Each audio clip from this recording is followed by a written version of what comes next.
This is my Roadmaster Sterling all-terrain tow bar. I start on level ground, car roughly centered behind the motorhome, parking brake on. The Sterling is forgiving on alignment, so you don't have to be perfect, which is huge in tight campsites. I connect the breakaway cable first. Then I drop the tow bar down.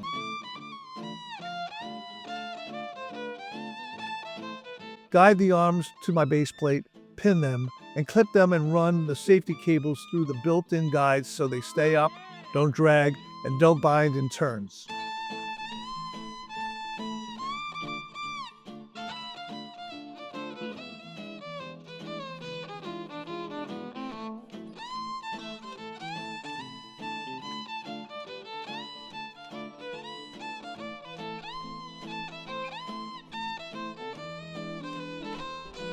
Now I connect the power cord.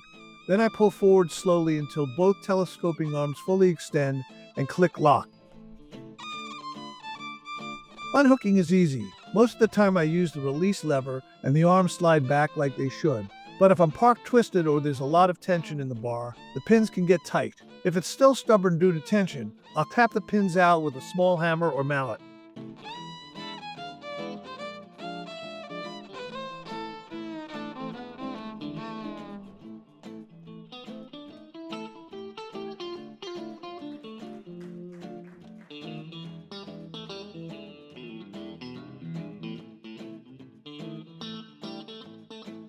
If you want a tow bar that's fast to hook up and built for real-world RV use, this one's been a win for me.